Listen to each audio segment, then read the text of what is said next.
Je suis anciennement le DSI de Shell et de la communauté d'agglomération Marne et Chanterelle, et depuis le 18 septembre, j'ai pris un poste de DSI à la mairie d'Aulnay-sous-Bois. Presque 83 000 habitants.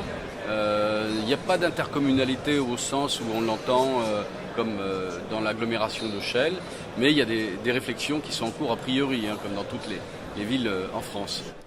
Donc un système d'information qui est traditionnel ou qui a déjà été un peu consolidé, un peu mutualisé? Alors c'est en cours de consolidation, c'est quand même un parc de 1500 postes de travail. Les serveurs sont en cours de virtualisation, il y a plus de 100 VM qui sont déjà mis en place. Donc il y a un chantier très très important de modernisation qui va se poursuivre. Et alors la présence aux assises, c'est aussi pour la veille en sécurité informatique particulièrement? Voilà, on ne peut pas faire abstraction de la sécurité dans nos systèmes d'information, quels qu'ils soient. Notamment, il faut vraiment qu'il y ait une confiance numérique. C'est vraiment le maître mot cette année que j'ai retenu et que j'utiliserai. Il faut qu'on ait confiance dans nos systèmes d'information. Avec plusieurs populations d'utilisateurs, donc on peut parler des groupes internes, mais aussi des administrés, des citoyens. Absolument. La confiance numérique, c'est effectivement, il faut pouvoir garantir aux citoyens qu'il ait une totale confiance dans nos systèmes d'information, des téléservices, des téléprocédures, inscription en ligne, paiement en ligne, mais également au niveau des services et puis au niveau des VIP qui sont les élus notamment. Quand on a confiance, forcément, cette confiance permet d'aller encore plus loin dans d'autres projets. Parfois, les solutions de sécurité pouvaient être un peu compliquées avec des PKI, des échanges très très lourds, des choses qui ne sont pas du tout dans les usages qu'on peut avoir dans nos organisations. Un élu, on ne va pas lui demander de passer une carte, ensuite de faire une inscription avec un mot de passe consolidé. Il a besoin d'un outil qui soit facile à utiliser, mais qui soit protégé. Mais il y a aussi un référentiel de sécurité, je crois, dans les collectivités. Où est-ce qu'on en est par rapport à cette standardisation ou, comment on peut dire, mise en conformité des systèmes de sécurité? Alors moi, ce que je vois, je ne veux pas parler d'Aulnay-sous-Bois, mais plus globalement, le référentiel général de sécurité, c'est quelque chose qui n'est pas encore ancré, c'est quelque chose qu'on connaît mais qui n'est pas forcément ancré. Et on le voit à différents niveaux. On peut même voir certains de nos partenaires éditeurs de logiciels qui n'ont pas pris encore la pleine mesure de cette obligation, en tant qu'hébergeur ou en tant que développeur. Donc il y a encore de la dissémination, de la sensibilisation à faire à ce niveau-là?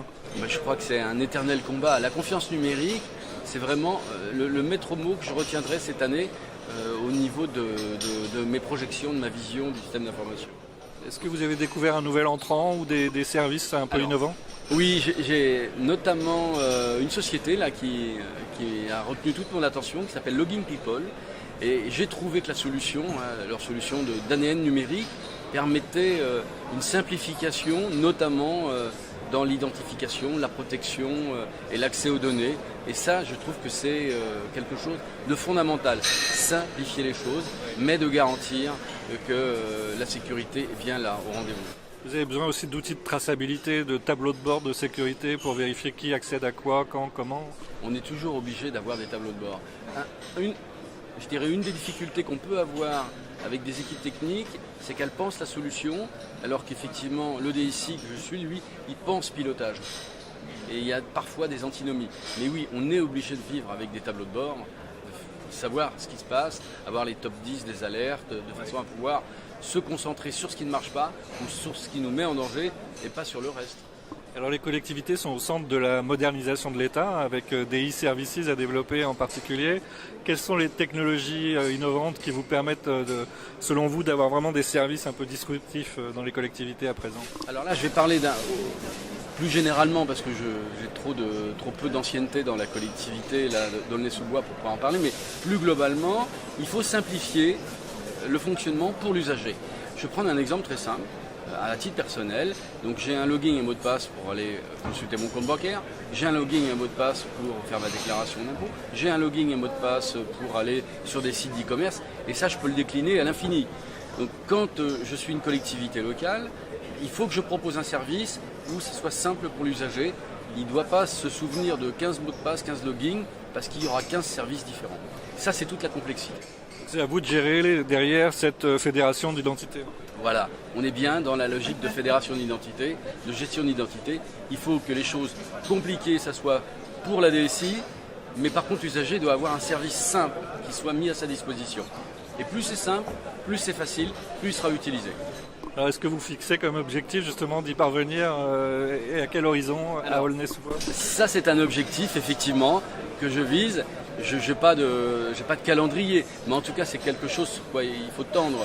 Il n'y a rien de pire que de devoir se souvenir et du coup on met la sécurité en danger. On va retrouver les fameux post-it un petit peu partout et donc du coup tout est accessible.